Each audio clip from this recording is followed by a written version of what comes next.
Bueno, ¿dónde estamos? Habíamos anunciado que lo que queremos hacer era hacer estos principios Littlewood. Habíamos anunciado estos dos principios Littlewood, uno para funciones medibles y otro para sucesiones convergentes de funciones medibles. Bueno, ¿qué hemos hecho de estas dos cosas? La que hemos hecho es básicamente en este punto hemos completado este camino. Hemos visto dos versiones de que f es casi una función simple. Una función medible es casi una función simple. Dos versiones, en una de ellas decimos que f queda hecha sándwich, en un sándwich de ancho menor que epsilon, de dos funciones simples, y la otra versión dice que f es el límite puntual de una sucesión de funciones simples de módulo menor o igual que el módulo de f. Así que este camino está completo. En este renglón nos falta este otro camino, de que una función medible es casi una función continua, que se viene ahora en un ratito, y bueno, el de escalonada es más sencillo, está en los ejercicios, solo dejo de ejercicio. Y nos falta este otro, de que si yo tengo una sucesión de funciones medibles, entonces que convergen puntualmente, entonces casi que convergen uniformemente. Nos vamos ahora a dedicar a este y vamos a terminar con este. Bueno, el teorema se llama teorema de Goroph y dice lo siguiente, tiene una pequeña restricción de que hay que considerar un conjunto medible que sea de medida finita. No es cierto, queda de ejercicio ver que este enunciado no es cierto si este es medida infinita. Bueno, entonces la hipótesis dice que sea Fn una sucesión de funciones medibles que tiende a f, que también es medible. No hace falta decir que la f es medible, porque esta tiende a esta, límite de medible es medible. Entonces sea Fn una sucesión de funciones medibles que tiende puntualmente a f en E, que es medible. Entonces, para todo delta mayor que 0, existe un conjunto cerrado dentro de E, tal que la medida de la diferencia es menor que delta y Fn converge uniformemente a f en el conjunto cerrado F. Recuerden la diferencia entre converger puntualmente y converger uniformemente es que cuando vos querés ver este límite dice, dado un epsilon, existe un n tal que la diferencia entre f de x menos fn de x es menor que epsilon, para todo n mayor que un n0, o la diferencia es que ese epsilon si depende o no depende del x. O sea, la hipótesis es que sabemos que para todo x y para todo epsilon existe un n0 y queremos ver que sacando algunos poquitos, quedándome con la mayoría y cerrado, entonces para todo epsilon existe un n0 a partir del cual para todos los x de f la diferencia entre estas es menor que epsilon para todo n mayor que n0. Bueno, vamos a ver la demostración. Bueno, acá la demostración, el libro, la versión vieja del Royden lo deja de ejercicio. La versión nueva del Royden lo divide en dos partes, hace primero un lema. Yo, para no repetir tal cual lo del libro, es como que compacto todo en uno solo. Es como que es bellísima la demostración, es muy creativa porque en algún sentido, salvando la creatividad que tiene la demostración, es como que sale finalmente medio sencilla la demostración de semejante resultado. Yo ya les anuncié lo muy importante, una diferencia entre, lo dije cuando todavía teníamos que hacer clases presenciales, que el límite puntual de funciones continuas no tiene por qué ser continua. Era el típico ejemplo de x a la n, que convergen en un intervalo cerrado a la función 0 y a la función 1. o sea, las funciones x a la n son continuas en el intervalo cerrado, pero no convergen a una función continua. Pero si la convergencia es uniforme, entonces el límite de continuas es continua. Entonces es una diferencia enorme tener convergencia uniforme que no dependa del x a que sí dependa del x. Bueno, como les digo, vamos a ver la demostración, es muy creativa.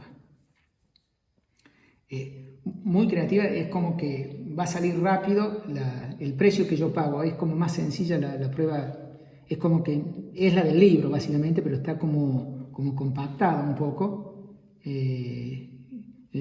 Gano longitud, pierdo un poco de separar en partes, el libro lo hace separando más en partes. Pero me parece que no solo que gano en longitud, en que va a ser más cortita, sino que es bellísima. Entonces dice, vos tenés acá que las Fn convergen a F puntualmente.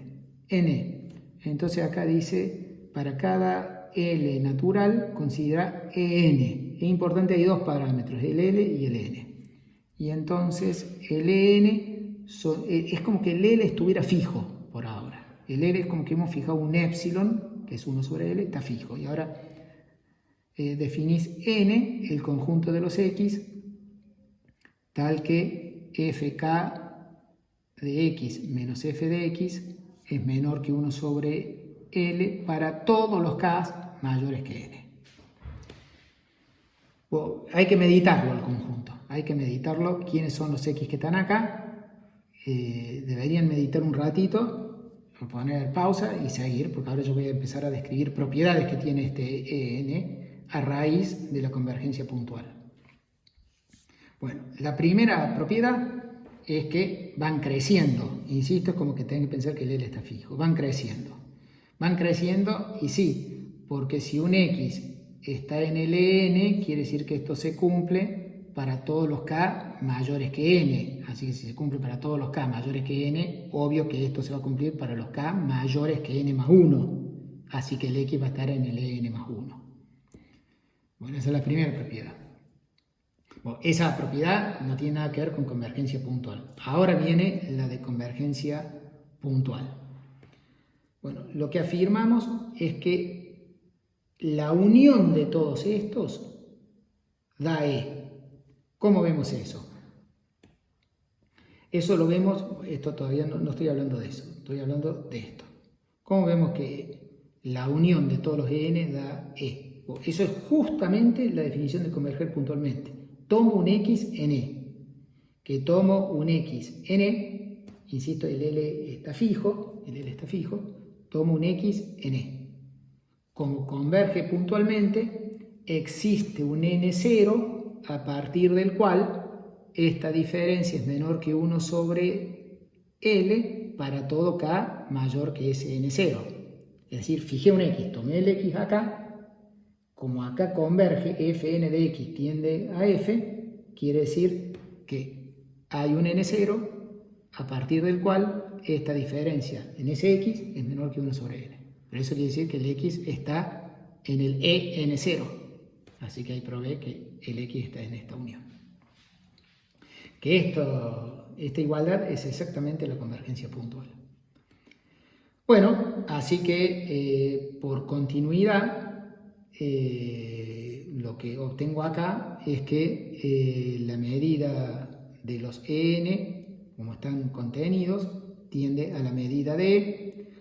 Y acá viene el hecho de que esto mide finito.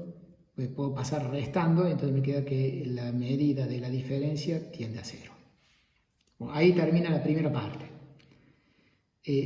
Esto ha sucedido para cada L que vos elijas. Bueno. Ahora, como esto tiende a 0, tomo lo que sería este epsilon. Tomo este epsilon, delta sobre 2 a la L más 1. Sigue fijo el L. El L todavía no se movió. Como esto tiende a 0, a partir de un cierto N, esta diferencia va a ser menor que delta sobre 2 a la L más 1. o no me interesa el a partir de, o sea, a partir de ese n me va a pasar eso, entonces estoy tomando justo uno en el cual está pasando esto. Acá si uno quisiera poner la conclusión de esto es que a partir de un cierto n0, para todos los n mayor que n0, esta diferencia es menor que esto, para todo n mayor que ese n0. O tomo uno de esos n, y a ese n le llamo nl.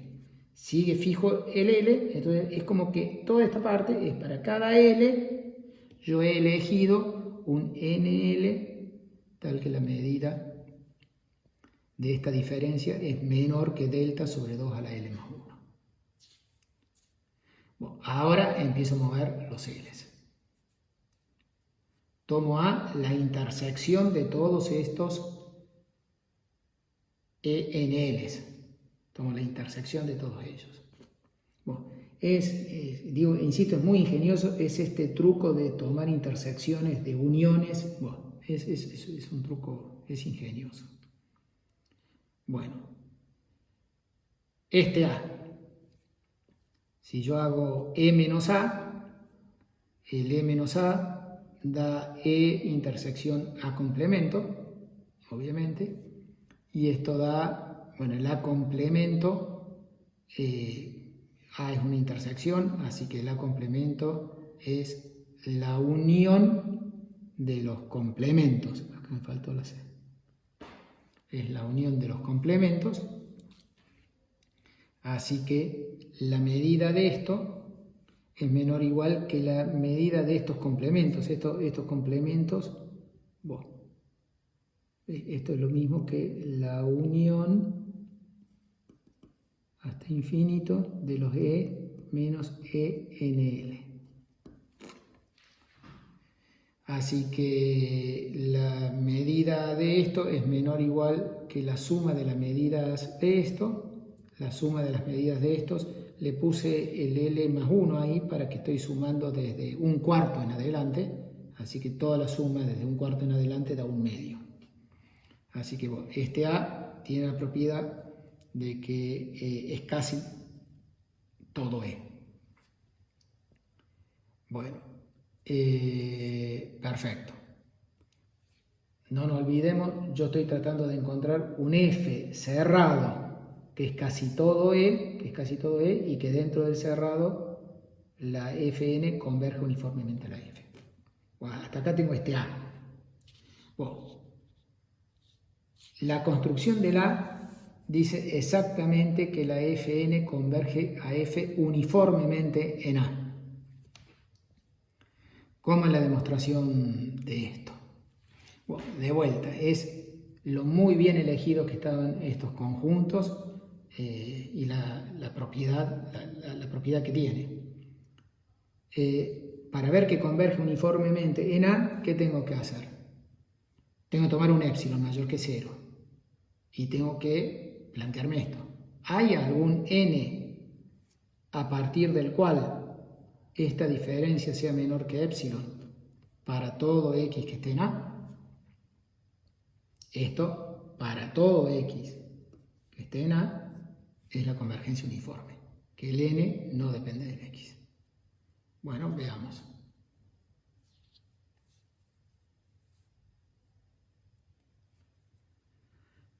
Tomé el épsilon mayor que 0. Me estoy preguntando si habrá un n. Bueno, tomo un L0, de modo tal que 1 sobre L0 sea más chico que épsilon, y afirmo que el NL0, que es el que cumplía esto, sirve. ¿Por qué? Sirve. ¿Qué tengo que hacer? Tengo que tomar un X arbitrario en A y te tengo que mostrar que esta resta da menor que épsilon para todo K mayor que ese NL0. Tomo X en A. El A es la intersección de todos estos. Así que el X está en el NL0. Está en el es sub, ¿no? No vayan a creer que es por. está ahí. ¿Qué es estar ahí? Qué lástima que me parece que no se ve.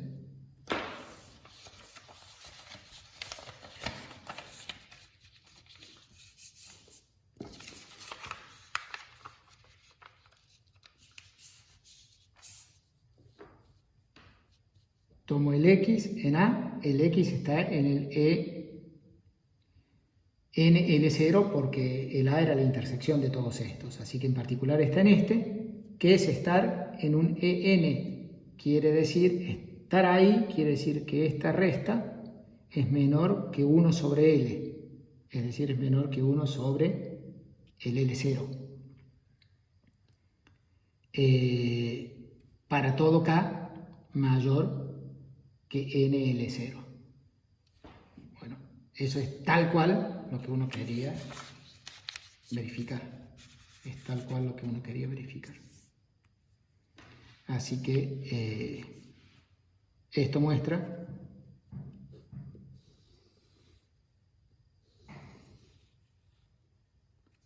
¿está bien? Muy bien.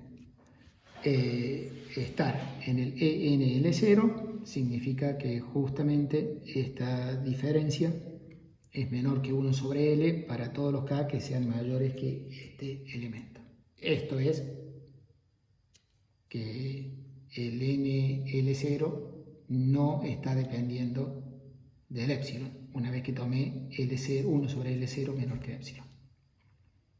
Bueno, insisto, es muy compacto, hay que meditarla. Bueno, lo anunciado es que había un cerrado que era casi igual a E, que daba casi todo el E, y que la Fn convergía uniformemente en F, o casi que lo hemos logrado. Tenemos este A, en donde la Fn converge uniformemente, la diferencia entre el E y el A es menor que delta sobre 2, o sea, todavía nos deja un poco de margen, y tenemos que converge uniformemente en A. Bueno, ahora lo único que hay que hacer es usar los principios de Littlewood. Existe un cerrado adentro del A, tal que la medida entre A, la diferencia de medida entre A y F es menor que delta sobre 2. Así que en conclusión, la medida entre E menos F, acá me faltaría, es menor o igual que la medida de E menos A más la medida de A menos F, que ambas son menores que delta sobre 2. Y por supuesto, como F es un subconjunto de A y la Fn convergía a F uniformemente en A, converge uniformemente en F. Esto concluye lo dejo un segundito para el que estaba viendo, que no retiro tan rápido la hoja. Bueno, eso concluye la demostración del teorema de Egorov.